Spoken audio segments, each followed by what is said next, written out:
एकतर तुमचं कोकणा शेजारचं गाव आणि तुमच्या गावाच्या बाजूलाच चांदोली धरण म्हटल्यावर ह्याच्यापेक्षा बाबा सुखद अशी गोष्ट काहीच नाही। त्यात अचानक ठरलेला नंदुबाई बरोबर जाण्याचा चांदोली धरणावरचा प्लॅन। अजूनपर्यंत चांदोली धरण बघितलेलं नव्हतं, एक्साइटमेंट जास्त होती। ते आमचं जिबडं पण भरून व्हायला लागलेलं का त्या ड्रायव्हर काकांना बसायला जागा नव्हती। एवढी 30-35 जणांची फॅमिली तिथं गेले तर उन्हाळ्यात सुट्टीमुळे जरा गर्दी होती, पण एवढी पण नव्हती।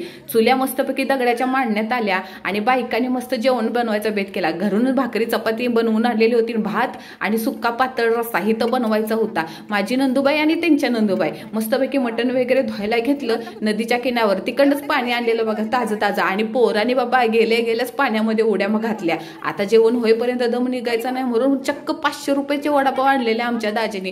पोरं तर तुटून बसली। अहो कांदा बिंदा जे त्याच्यासोबत असतं नाही काकडी बिकडी त्याचा पण पाक बुकडा पाडला पोरांनी।